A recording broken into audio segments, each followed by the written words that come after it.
Bitter criticism. You know, I was following Brazilian media on YouTube. There's a more specific word for that, but I don't remember. I don't remember. But it's like cyberspace or something. Anyway, here we go with Russia Today covering the Venezuelan issue.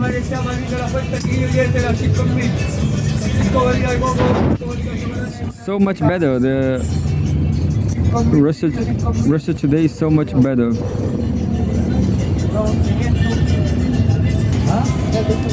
So I guess this is the best way to not the Brazilian media, you know. Brazil, as I was posting, look, I'm going to show you my provocation on Lula. Lula is a brother, you know, but there's something really innocent happening in Brazilian left, you know. Brazilian left is being worse than Venezuelan left. Look.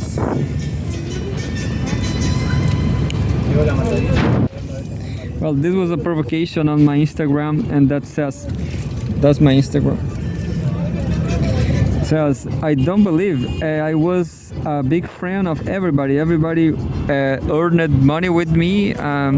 Venezuela just lost money, just broke down. And these Brazilian people just gave me 50.8%, almost a half. Lula almost lost, you know, that's the question. Bolsonaro almost won, and that's not going to change, you know, anytime soon, never. Why not? That's the big question. Why Brazilians are not supporting Lula? Well, and last part says, meanwhile, they gave 51.2% to Maduro. That broke down Venezuela.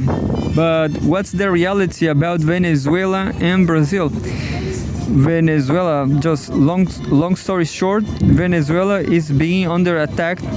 They were almost invaded by the US, and people were threatened. They were threatened to death, you know, invaded just like in Iraq.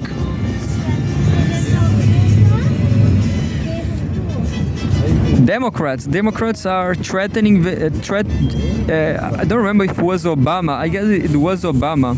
So Democrats like Obama or Biden, they threaten Venezuelan people to death, to die. And Venezuelan government gave Venezuelan people AK-47s, you know, rifles to defend themselves, you know, to fight against the invader in the 24th century. There was not. Iraq was also in the 21st century. So this is the world. It's a barbarian world. So here we go. August 3rd. August 3rd. Maduro says Musk at the forefront of coup attempt. Both Washington and the TECOM supported the opposition candidate in Venezuela's presidential election. We have a photograph. President Nicolás Maduro speaks during a press conference in Caracas, Venezuela, August 2nd, 2024. Venezuelan President Nicolás Maduro on Friday accused the U.S. and American entrepreneur Elon Musk of attempting to orchestrate a coup in the country.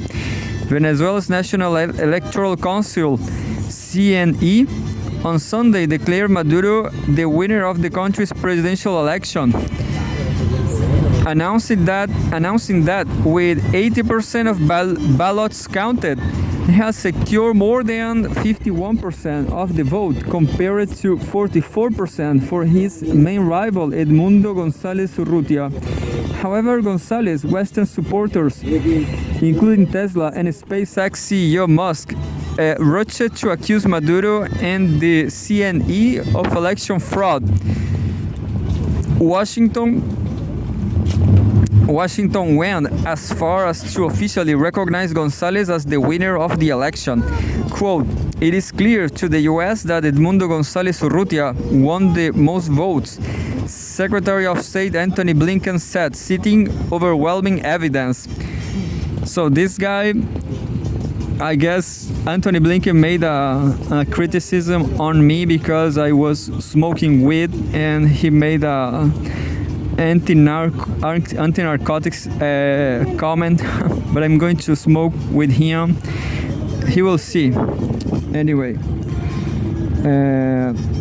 overwhelming evidence, but nobody is presenting this evidence, nor Edmundo González, nor nobody, Corina, and so on.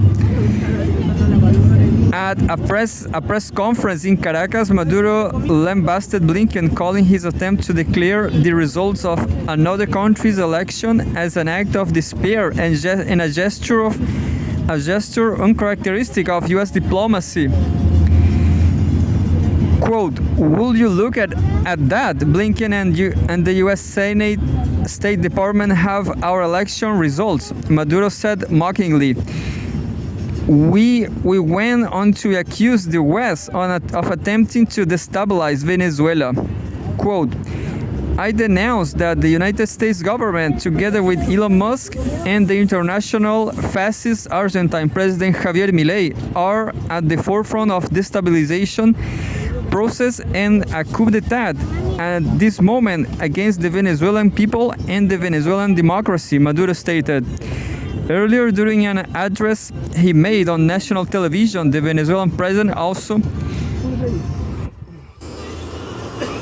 just showing the Congress from Chile.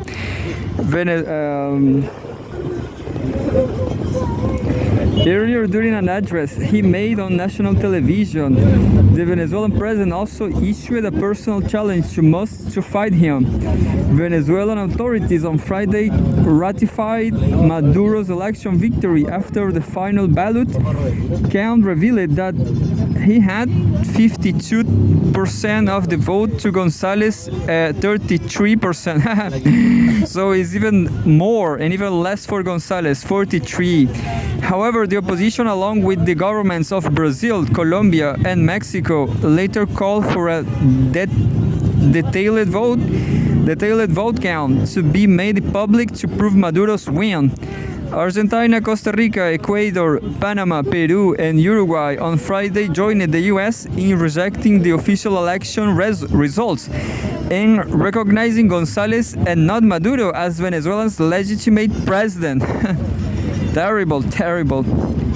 But, well, I'm glad that it's not Chile, At least Gabriel Boric didn't make this mistake. Moscow accepted the official election results, with Russian President Vladimir Putin congratulating Maduro earlier this week on winning another term. Maduro will be serving a third consecutive 6-year term after first taking office in 2013, following the death of late President Hugo Chavez. Maduro's previous re-election in 2018 was also rejected by the US, along with the EU and several Latin American states. But the question is, the United States, well, that's it.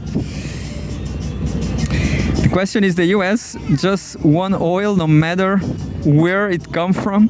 They didn't recognize Maduro last time, but they buy oil anyway, so they don't have principles,